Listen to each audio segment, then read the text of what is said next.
अस्सलाम वालेकुम जी, मैं हूं फैसल अब्बास और मेरे साथ इंतज़ार हुसैन पंजोता साहब मौजूद हैं। इमरान खान की नए केस में गिरफ्तारी के हवाले से आज बड़ी अहम तरीन समाअत हुई है।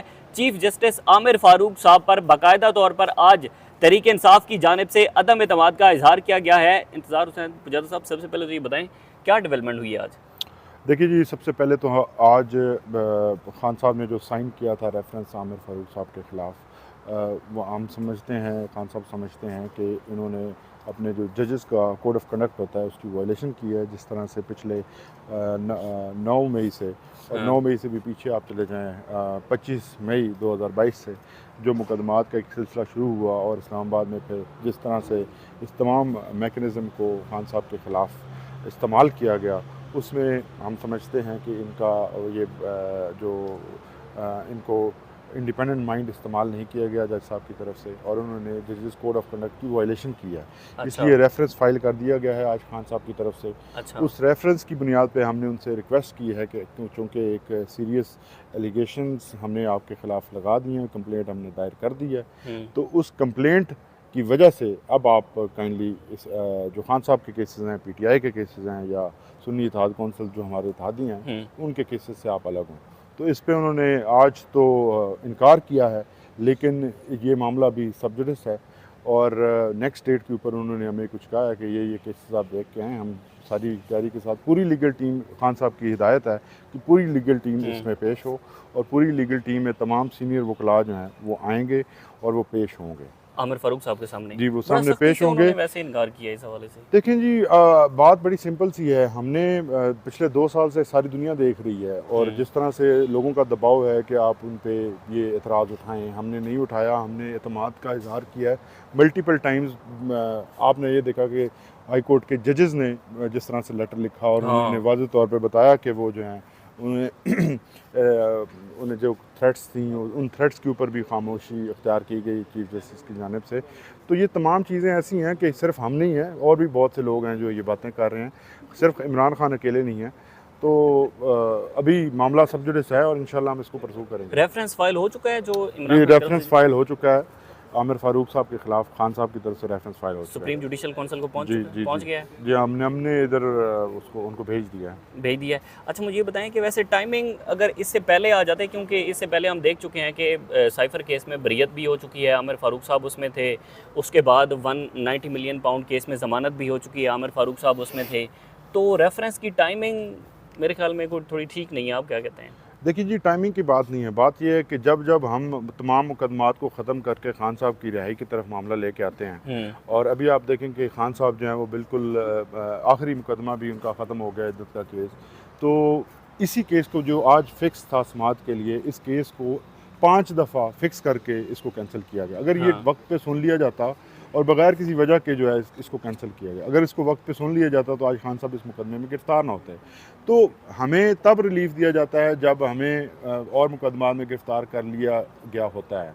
तो ये एक वाज़िह चेन है जो पिछले 9 मई से, और 9 मई को भी जो हुआ, जिस तरह से हाई कोर्ट के अमले के ऊपर उनका अपना ऑर्डर है, उस अपने ऑर्डर के मुताबिक उन्होंने कहा कि इंक्वायरी होगी, जो ज़िम्मेदारान होंगे उनके खिलाफ एक्शन लिया जाएगा। आज तक कोई एक्शन नहीं लिया गया। कौन है वो जो 9 मई को जिस दिन गिरफ्तारी हुई थी खान साहब की, इस्लामाबाद हाई कोर्ट के प्रेमिसेस को उन्होंने तोड़ा था, अंदर कमरे को तोड़ा था, स्टाफ को तोड़ा था, सीसीटीवी फुटेज कौन ले गया किसी को नहीं मालूम। तो जो वो लेके गए हैं वही मुजरिम है इस कौम के, और वही खान साहब के मुजरिम है, और वही हाई कोर्ट के मुजरिम भी है। तो कोई एक्शन ही नहीं हो रहा। वैसे होता तो ये है कि किसी भी जज पर जब अदम एतमाद कर लिया जाए तो खुद को मुकदमे से अलग कर लेता है। नॉर्मली यही प्रैक्टिस रही है, इसी तरह से रहा है। अब ये देखना होगा, क्योंकि आप देखिए कि 132 से ज़्यादा की दरख्वास्तें इमरान खान की जस्टिस आमिर फ़ारूक ने अपने पास रखी हैं, और उस वक्त रिलीफ दिया है जबकि उन्हें ये शोर था या हालात ऐसे थे कि अब खान साहब बाहर नहीं आते। वैसे तो सीरियस हमें नौयत के केसेस तो पहले थे, अब की निस्बत अगर देखा जाए तो देखिए, हर केस अगर ये इतना बड़ा केस है ना कि खान साहब को जेल में बंद करके रखा हुआ, और जब तक इसकी बुनियाद पर रखा गया है तब तक ये हमारे लिए सीरियस है। कोई भी केस हम उसको लाइट नहीं ले रहे। हमारे लिए सबसे इम्पोर्टेंट ये है कि खान साहब को बाहर लाना है। तो जब तक हम बाहर नहीं लाते, हमारे लिए हर केस उसी तरह इम्पोर्टेंट है। और क्योंकि मकसद वही है, काम वही कर रहा है, बड़ा हो या छोटा केस हो, अगर वो खान साहब को जेल में बंद रखने के लिए इस्तेमाल हो रहा है तो उसका वज़न हमारे लिए एक ही है। अडयाला जेल में इमरान खान ने रेफरेंस वो सारा खुद लिखा है, डायरेक्शन वो खुद दी है। उसमें इम्पोर्टेंट चीज़ देखिए क्या ये थी जो इमरान टेक्निकल खान की चीज़ें वजह से हैं, ज़्यादा है? ये सारी इंस्ट्रक्शंस उनकी अपनी है, इसको उन्होंने साइन किया है। अच्छा। इसको उन्होंने साइन किया है और उनकी इंस्ट्रक्शंस के बाद ही ये तैयार किया गया था और फिर उन्होंने साइन किया, उसको पढ़ा और फिर फाइल किया गया है। इसमें सुनने में आया कि टेहरान वाइट केस को जो है वो बनाया गया है कि उस हवाले से, क्योंकि आमिर फ़ारूक साहब के ख़िलाफ़ 3 जजेस का तहरीरी फ़ैसला है, उसमें बड़े सीरियस उनके इंतज़ामी जो मामलात हैं उसको बड़ा डिस्कस किया गया है। सर देखिए, मिसकंडक्ट दोनों तरफ से है। इंतज़ामी मामलात अपनी जगह पे हैं। बिल्कुल ये टेहरान वाइट केस भी एक वाज़ेह मिसाल है। 6 जजेस के लेटर के अंदर भी ये केस मेंशन था। इसके डिस्कस अलावा किया गया था। इनफैक्ट जो सब कुछ जो प्रेशराइज 6 जजों पर डाला गया वो पीटीआई और इमरान खान के केसेस थे। तो ये तो एक इंतज़ामी साइड होगी। दूसरी साइड जो है वो जुडिशल साइड है। जुडिशल साइड के ऊपर भी आज अगर मैं आपको याद करवाऊँ तो पहला जो तोशाखाना का हुमायूं दिलावर ने जिसमें सज़ा दी थी 5 अगस्त उसमें आज भी मेंटेनेबिलिटी की एप्लीकेशन और हमारी क्रिमिनल रिविजन्स यहाँ पे पेंडिंग है। तो उनको डिसाइड नहीं किया गया। उनमें नोटिस आमिर फ़ारूक साहब ने नोटिस किया और साथ ही हुमायूं दिलावर को डायरेक्शन दी थी कि 2 दिन के अंदर जो है अब इसको डिसाइड करो। हाँ। तो ये मामला है। इस पर अदम एतमाद एक मरतबा हो चुका है, आगे आपकी क्या इस हवाले से पॉलिसी होगी अगर वो ख़ुद को केसेस से अलग नहीं करते तो? जैसे कि उन्होंने कहा है कि वो नहीं करेंगे। देखें, अभी तो हम उनके सामने तमाम गुजारिशात रखेंगे। पूरी लीगल टीम फिर से बन के आएगी तैयारी के साथ। अच्छा। और देखते हैं कि क्या होता है आगे का, लाइमल बाद में तय होगा। ठीक है, बहुत बहुत शुक्रिया। इंतज़ार हुसैन पंजोता साहब हमारे साथ मौजूद थे। इजाज़त दीजिए, अल्लाह हाफ़िज़। पिछले 2 साल से सारी दुनिया देख रही है और जिस तरह से लोगों का दबाव है कि आप उन पे ये एतराज़ उठाएं, हमने नहीं उठाया। हमने एतमाद का इजहार किया है मल्टीपल टाइम्स। आपने ये देखा कि हाई कोर्ट के जजेस ने जिस तरह से लेटर लिखा और उन्होंने वाज़ेह तौर पे बताया कि वो जो हैं उन्हें उन्हें जो थ्रेट्स थी उन थ्रेट्स के ऊपर भी खामोशी अख्तियार की गई चीफ जस्टिस की जानिब से। तो ये तमाम चीज़ें ऐसी हैं कि सिर्फ हम नहीं हैं, और भी बहुत से लोग हैं जो ये बातें कर रहे हैं। सिर्फ इमरान खान अकेले नहीं हैं। तो अभी मामला सब जुडिस है और इंशाल्लाह हम इसको परसू करेंगे। रेफरेंस फाइल हो चुका है जो इमरान ये खान की तरफ रेफरेंस से फाइल हो चुका है। आमिर फ़ारूक साहब के खिलाफ खान साहब की तरफ से रेफरेंस फाइल हो चुका है। सुप्रीम जुडिशल काउंसिल को जी पहुंच गया है? जी, हमने इधर उसको उनको भेज दिया है। भेज दिया है। अच्छा, मुझे ये बताएं कि वैसे टाइमिंग अगर इससे पहले आ जाते, क्योंकि इससे पहले हम देख चुके हैं कि साइफर केस में बरियत भी हो चुकी है, आमिर फ़ारूक साहब उसमें थे। उसके बाद 190 मिलियन पाउंड केस में ज़मानत भी हो चुकी है, आमिर फ़ारूक साहब उसमें थे। तो रेफरेंस की टाइमिंग मेरे ख्याल में कोई थोड़ी ठीक नहीं है, आप क्या कहते हैं? देखिए जी, टाइमिंग की बात नहीं है। बात यह है कि जब जब हम तमाम मुकदमात को ख़त्म करके खान साहब की रिहाई की तरफ मामला लेके आते हैं, और अभी आप देखें कि खान साहब जो हैं वो बिल्कुल आखिरी मुकदमा भी उनका ख़त्म हो गया इद्दत का केस। तो इसी केस को जो आज फ़िक्स था समाअत के लिए, इस केस को 5 दफ़ा फ़िक्स करके इसको कैंसिल किया गया। अगर ये वक्त पे सुन लिया जाता और बगैर किसी वजह के जो है इसको कैंसिल किया गया, अगर इसको वक्त पे सुन लिया जाता तो आज खान साहब इस मुकदमे में गिरफ़्तार ना होते। तो हमें तब रिलीफ दिया जाता है जब हमें और मुकदमात में गिरफ़्तार कर लिया गया होता है।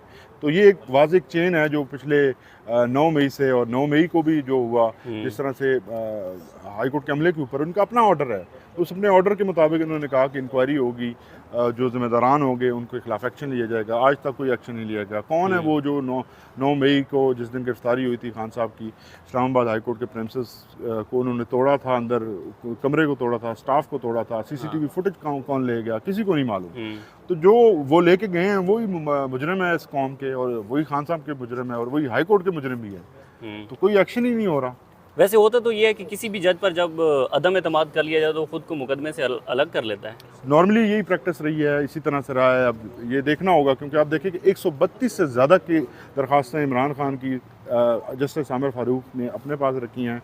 और उस वक्त रिलीफ दिया है जबकि उन्हें ये शोर था या हालात ऐसे थे कि अब खान साहब बाहर नहीं आते। वैसे तो सीरियस नौयत के केसेस तो पहले थे, अब की निस्बत अगर देखा जाए तो देखिए, हर केस अगर ये इतना बड़ा केस है ना कि खान साहब को जेल में बंद करके रखा हुआ है, और जब तक इसकी बुनियाद पर रखा गया है तब तक ये हमारे लिए सीरियस है। कोई भी केस हम उसको लाइट नहीं ले रहे।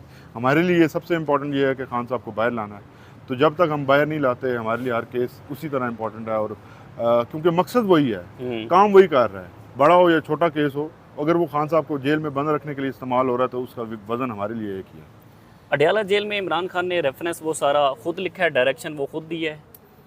उसमें इम्पोर्टेंट चीज़ क्या थी जो इमरान खान की चीज़ें हैं, ये सारी इंस्ट्रक्शंस उनकी अपनी है। इसको उन्होंने साइन किया है। अच्छा। इसको उन्होंने साइन किया है और उनकी इंस्ट्रक्शंस के बाद ही ये तैयार किया गया था, और फिर उन्होंने साइन किया, उसको पढ़ा और फिर